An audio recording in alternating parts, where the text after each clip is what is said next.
Got a real treat here today. A 1969 Ford Mustang BOSS 302. So we're going to do a little video here about what makes these cars special, what makes them different than the other Mustangs produced that same year. First thing on these, they only made 1,628 of them in 1969, where they made 7,013 in 1970. So the 69 is a lot more rare than the 70. So like I said, we'll kind of do a deeper look into this thing and what sets it apart from other Mustangs of the era. So one of the first things to know about these, if you're looking to buy one, maybe you have one, you're trying to figure out if it's a real BOSS or not, the fifth digit of the VIN should be a G. You can see if I can get the light off it right there. We've got 9F02G. The G is what distinguishes that this has the BOSS 302 engine. Obviously the BOSS 302 was the only one to get a BOSS 302 engine. So we've got that tag there on the dash. We've got this tag in the door, same thing, 9F02G. We also have on this car, which you don't see on too many of them, what they call the buck tag is also still in place, which is right there. So that's pretty cool. And then we have a Marty report on this car as well. Kevin Marty does reports where you give him the VIN, he decodes everything this car left the factory from, with the colors, the engine, the options, everything like that. So that's another good piece of documentation. Alright, a couple things that set this car apart other than the engine itself. There are these extra plates on the shock towers. This right here, which you will only see on the BOSS 302 and the big block Mustangs of this year. And the steering box down there, I'm going to see if I can get this on video. Let's see here. That code right there, that SMBF, lets you know that it's a quick ratio steering box, which the BOSS received as well. And then we'll go to the back end and talk about what's different back there. On the rear end, they have staggered shocks, which means one shock is behind the rear end, and the other shock on the other side is mounted in front of the rear end. Another big cosmetic giveaway when you see a tribute of one of these is that the 69 BOSS 302 is the only 69 sports roof or fastback, whatever you want to call it, that didn't have quarter panel scoops. So you've got a smooth rear quarter like the 1970 model. So if you have a Mach 1 or a GT or any other sports roof, it's going to have a quarter panel scoop there. And I'll input a picture to show what that looks like.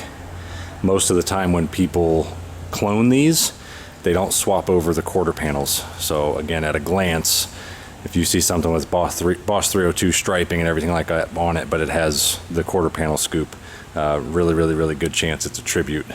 Or when somebody restored a real BOSS, they installed the wrong quarter panels, which is also a big deal. Alright, so getting into some of the numbers that you would look for on one of these. Engine number, it'd be kind of hard to see with the camera, I would imagine. See if I can get it up in there, but it's right there, right by the starter. So you can see, let's see, I almost had it. DOZE6015A.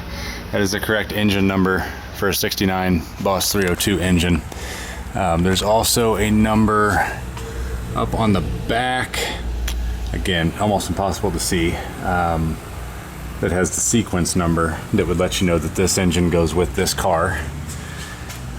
On the transmission, swap this light over. Transmission, you've got a couple things. We've got this tag right here, gives us some of the information, and I'm on the passenger side right now.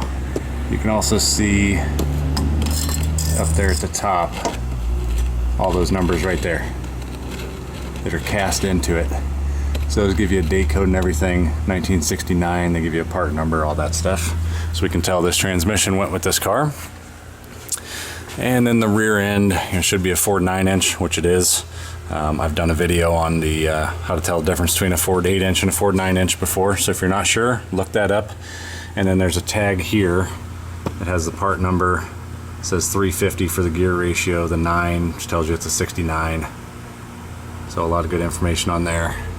If that tag is missing, there are some numbers cast into this. This one's extremely dirty, but there are some numbers cast into the housing as well that would give you at least a good idea if it's correct for the car, not necessarily if it's original to the car. So a great resource for these is this Mustang Red Book.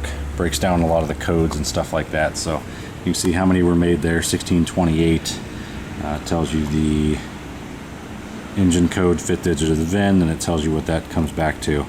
So another reason these were so great for what they were, it's a 302 cubic inch engine putting out 290 horsepower, where the regular 302 put out 220, and even the 351s. I mean, you're matching the power of the higher horsepower 351 with a 302. So that's pretty cool. Another thing, we've had a lot of people, since we've had this car, we've had a lot of people message us and say it should have the high back buckets and it should have the deluxe wood grain on the door panels and wood grain on the dash and everything like that. In my experience, that's not the case at all. I've never seen one that didn't have the low back buckets with the headrest, the more standard door panels. And I'm not saying none of them came with it, but I've never seen one with the wood on the dash like you get on a Mach 1. So that is something that, again, can't say I'm 100% sure on that, but the Mach 1s had a clock put in over here. They had wood grain, they had fancier door panels, high back bucket seats and everything like that, but the Boss 302 did not, at least for everything I know of it. So if you have any other information on these cars, feel free to leave a comment, ask questions. We'll answer them as quick as we can, and we appreciate you watching.